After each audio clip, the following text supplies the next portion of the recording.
Welcome to TalkTickers. We're the place you come to get the real story behind the earnings calls. Straight to the point, no fluff. Exactly. Today, we're diving deep into HealthEquity's recent call Q1 for their fiscal year 2026. We'll break down what you need to know about their performance and where they might be headed. Yeah, and the overall tone from management felt pretty positive, definitely confident, especially with the updated guidance. Right. So let's start with the quick snapshot, the highlights for Q1. Okay, high level. Strong growth compared to last year, pretty much across the board. Revenue what was the growth there? Revenue climbed 15% year over year. Solid number. And profitability, adjusted EBITDA. Even better, actually, up 19%. So that tells you they got some real margin expansion happening compared to Q1 last year. Okay, good start. What about accounts? People opening HSAs? Yep, growth there too. Total accounts were up 7% overall. But the driver was really HSAs, was jumped 9%. 9% for HSAs. Okay. And CDBs. CDB saw growth too, 4% year over year. So moving in the right direction. And the money in those HSAs, the assets. Big number there. HSA assets grew 15% year over year. They finished the quarter just over $31 billion. 18% asset growth, that's significant. So overall, the snapshot looks pretty healthy. Definitely shows positive momentum kicking off their fiscal year. All right, let's peel back the onion then. What's actually driving those top line numbers? Start with a revenue breakdown. Yeah. Okay, digging in. Service revenue hit a record almost $120 million. $119.8 million to be exact. That was up just 1% from last year's Q1. Just 1% on service. Yeah, but the big story, like we expected, was custodial revenue. That hit a record too, $156.5 million. And that was up a huge 29%. 29%, that's where the action is. Yeah. What about interchange, card swipes? Interchange was also strong, up 14%. And what's interesting there is that 14% growth is actually faster than the total account growth, which was 7%. Okay, so interchange growing faster than accounts. Why is that happening? Management gave a couple of reasons. One, members are just contributing and distributing more money, so more activity overall. But maybe more importantly, they said members are using their HealthEquity cards more often for payments directly, like on the platform, instead of paying out of pocket first and then getting reimbursed later.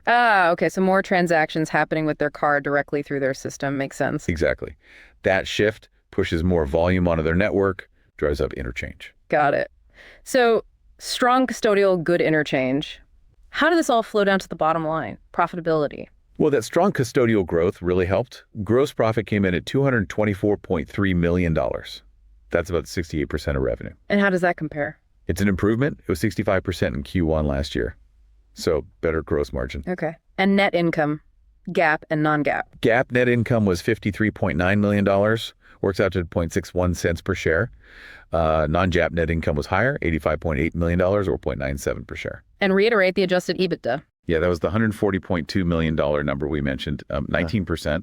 And the margin expanded by a percentage point to 42%. So definitely seeing leverage there. Those margin gains are key. Let's look at the balance sheet. How are they positioned financially? Cash, debt?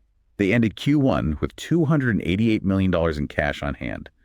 Seem pretty comfortable there. And cash flow. Are they generating cash? Yep. Generated $65 million in cash from operations just in the quarter. So solid cash generation. Debt level. Total debt outstanding net of costs was sitting around $1.1 billion. Okay. And what are they doing with their capital? Any buybacks? Yes, they were active. Bought back about $60 million of their stock in Q1. Do they have more authorization for that? They do. Still have about $118 million left on the current plan. And they also made a point to say, with their cash flow being strong, they feel like they have plenty of capacity to look at portfolio acquisitions if the right deals come along. M&A still on the table then. Good to know. Let's circle back to that custodial revenue driver, the yield on HSA cash. Huge factor. What was the yield this quarter? The annualized yield for Q1 was 3.50%, 3.5%. And what drove that? They said it was basically higher rates they're getting when old deposit contracts mature and get replaced, plus more accounts moving into their enhanced rate programs. Okay. They also talked about de-risking that yield, right? Yeah. Trying to manage volatility. Exactly. They've been pretty proactive here. Back in Q4 last year, they already amended and extended terms on some contracts. Now, for the money coming due this year and next, about $1.7 billion in FY26 and $4 billion up in FY27, they started using forward treasury contracts. Forward contracts, how does that help? It lets them lock in rates now for those future maturities. So in Q2, they already used these forwards to essentially fix a 5-year Treasury base rate of around 4% net of hedging costs on $500 million of that cash coming due. Locking in 4% on $500 million seems like a decent move in this environment. Yeah, and they suggested they'll likely do more of this kind of de-risking as the year goes on. Seems prudent. So with that strategy in mind, what's their forecast for the yield for the whole fiscal year? They're sticking with an expectation of around 3.5% on average for the full fiscal year 26. Okay. And that forecast relies on? It relies on their projections for how cash gets deployed, the rollover schedule, and importantly, their read on forward-looking market indicators, things like SOFR and Treasury forward curves. They did add the usual disclaimer, of course, that those market indicators can change. Naturally. Okay, let's shift gears to operations. A really big topic lately has been fraud. What was the update there? This was probably one of the clearest bright spots on the call. Huge improvement sequentially. Direct fraud service costs dropped dramatically. How dramatic? Well, they were about $11 million in Q4 of last fiscal year. In Q1, down to roughly $3 million. Wow, $11 million to $3 million quarter over quarter. That's massive. It really is. Now, they were quick to say $3 million is still too high for them. They want it lower. But yeah, a very significant reduction. How did they manage that turnaround so quickly? It really comes down to technology and process changes they've been investing in heavily. Things like advanced security tools, better fraud detection, prevention tech. They actually saw fraud rates decrease month over month within Q1 as these new controls really started to bite. And they mentioned the mobile app playing a role. Absolutely key. Their whole strategy is pushing towards this secure, member-first mobile experience. Getting more people to use the app is critical for security. How so? What's the connection? They laid out a plan. By this fall, active members logging into their platforms will have to authenticate using passwordless passkeys through the mobile app. The idea is to basically force authentication onto the phone, which is a more secure environment, and lock down the perimeter. That sounds like a big change. Do they have enough people on the app for that yet? That's the challenge. They mentioned having about 1.2 million app downloads currently, but they have nearly 10 million total HSA accounts. So there's definitely a big push needed to get more members adopting the app to make that strategy fully effective. Makes sense. What other tech investments are, paying off or coming soon? They're using AI and mobility quite a bit. They talked up their expedited claims process, uses AI for automated adjudication. Apparently serves over 7,000 clients, processes millions of claims. They say it boosts member satisfaction and cuts their own costs. AI for claims. Okay. Anything else? Yeah, also using AI in their chat support and for their service agents, help speed things up, answer questions faster, reduces call times, call volume, that sort of thing. Any new features or products on the tech front? Yeah, they mentioned rolling out an updated chip card, a stacked chip card. And they're continuing down the path towards a full digital wallet, building on the Apple Pay integration they already have. No. Oh, in this quarter, they launched custom brokerage investing right inside the mobile app. More investment options on mobile. Okay. Let's switch to sales, market dynamics. How did new HSA sales look in Q1? So new HSAs added in Q1 FY26 were 150,000. How does that compare? It's down from Q1 last year, which was a record quarter at 194,000. But it's actually up from Q1 2 years ago, which was 134,000. Okay, so down from a peak, but still higher than the year before that. Why the slowdown from last year? Management pointed pretty directly at softer macroeconomic conditions. Basically, slower job creation means fewer new employees enrolling in HSAs compared to that really strong period last year. So a tough comp and macro headwinds. Are they still optimistic? They sounded like it. They talked about having a strong enterprise sales pipeline, and they're seeing small and medium businesses continue to adopt HSA qualified plans more and more. And their strategy isn't just new logos, right? Right. They emphasize driving growth from their existing clients, too, pushing for higher enrollment within those companies, getting people to contribute more. Especially important, they said, when the economy feels a bit uncertain. The core message to employers: we help you cut healthcare costs. Empower your people. That really resonates when healthcare costs are rising faster than wages. And are they still gaining market share overall? Seems like it. They mentioned now serving nearly a quarter of all HSAs in the U.S. So, yeah, continued share gains. Did investors push back on that sales slowdown? Yeah, there were questions. Management basically reiterated the tough comp, the strong pipeline, and really put the caution down mostly to the macro impact on jobs and GDP growth. What about the fraud issues from the past? Did investors ask if that hurt their big client relationships? They did ask that. And the answer was pretty emphatic, no. They said they've seen absolutely no fallout with enterprise clients because of the fraud stuff. Really? No impact? That's what they said. In fact, they claim retention rates are actually higher than in the past, up in the high 90% range. They feel that being upfront with clients about the security upgrades and the mobile strategy has actually helped build trust, not erode it. Interesting. Okay, now for maybe the most forward-looking piece, the legislative stuff in D.C. Sounds like there could be big changes coming. Yeah, this was potentially huge news. Their team was actually in D.C. talking to leaders about extending HSAs. And kind of by coincidence, a draft of the House budget bill dropped while they were there. And we should remember, HSA rules haven't really changed fundamentally since, 2006? Exactly. It's been a long time. So any real movement here is significant. And this House draft bill has some potentially game-changing provisions for HSAs. Like what? What's the biggest one? The single biggest proposal is allowing working seniors people eligible for Medicare Part A, but still working and covered by an employer's HSA plan to contribute to an HSA. Why is that such a big deal? Well, that group is about 20% of the current workforce, and it's expected to be the fastest growing part.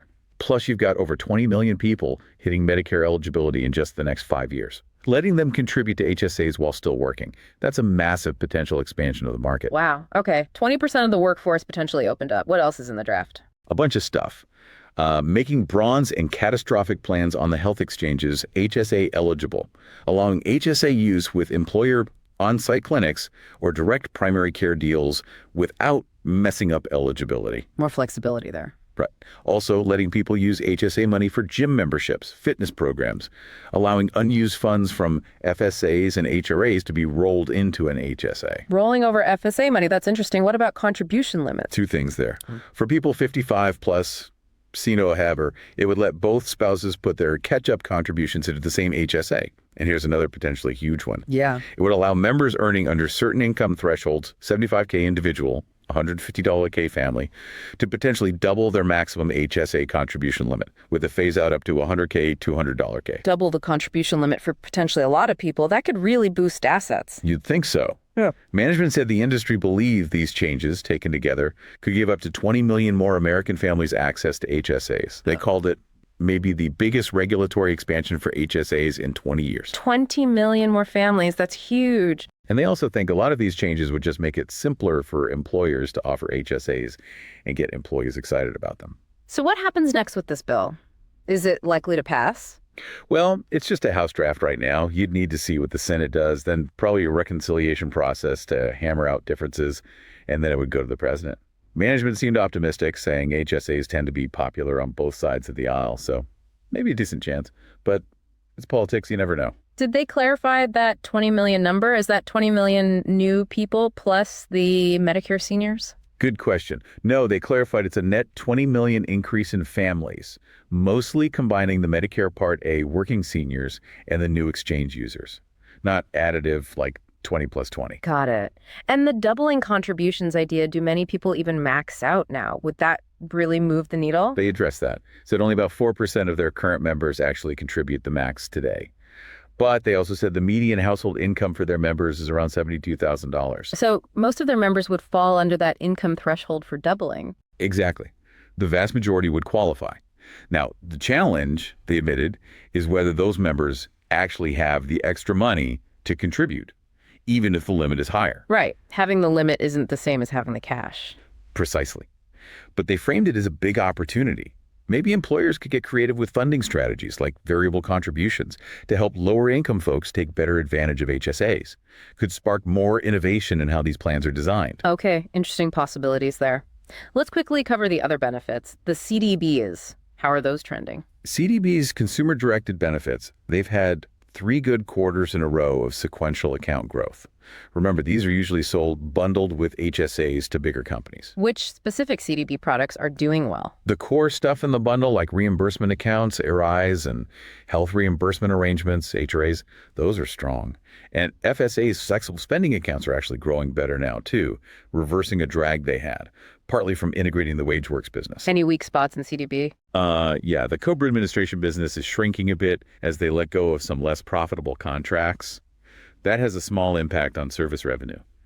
And commuter benefits growth has kind of leveled off now that the big return to office push is mostly happening. Okay. And finally, what about their newer solutions? Assist Portfolio, HPA. Right. The Assist portfolio is all about helping companies design the best health plans to save money and benefit employees. Part of that is Analyzer, which is now out for clients with 50-plus HSAs. It uses data to show employers how they stack up against peers and what they could save or gain by changing their plan design. Using data to optimize plans. And Navigator. Navigator is the tool for members, helps them make smarter healthcare choices, kind of ties into all the price transparency rules. And HPA Health Plan Adbit. Yeah, HPA was launched last year with a partner called Patient. The whole idea is to get rid of the high deductible as a barrier stopping people from choosing high deductible health plans, or HDHPs. How does it do that? It's basically a way to make the HDHP plus HSA combo seem less scary financially upfront. They said some big clients are really liking it, using it as a strategic tool to help employees see the total value compared to old school low deductible plans. Helps drive adoption. Okay, thanks for that deep dive. Let's try to synthesize this for investors. What are the absolute key takeaways from this Q1 call? Well, I think there are a few big ones. First, the financial performance was genuinely strong, beat their own expectations, hence the raised guidance. That's a clear positive signal. Right. Performance is good. Second, the operational execution, especially on fraud reduction, seems to be working. They showed a massive improvement, and they have a target to normalize those costs. That flows right to the bottom line. So fixing problems, boosting margins. Exactly. Third, the tech investments seem to be paying off in efficiency and member experience, even if mobile adoption needs a push. And fourth, and maybe the biggest potential game changer long term, is that legislative discussion. The potential HSA expansion. Yeah. Those proposed changes, Medicare Part A seniors, doubled contributions for many if even some of that happens. It could fundamentally change the growth outlook for the whole industry, not just HealthEquity. It's a structural market expansion possibility. So you've got near-term operational wins, boosting profits now, and potentially massive long-term legislative tailwinds that could accelerate growth later. That's basically the story they presented. Plus, a solid balance sheet giving them options for buybacks or M&A. Okay. Now, it is absolutely time for our disclaimer. This next bit is our not financial advice segment. We repeat, not financial advice. It's purely for informational, maybe even entertainment purposes. We're just exploring a hypothetical idea based only on what we heard on the earnings call. Crystal clear. Do not trade based on this. But if we were to craft a hypothetical, slightly edgy but plausible trade idea just from this call's info. Okay, lay it on us. What's the hypothetical pitch? The hypothetical pitch is to go long HealthEquity stock.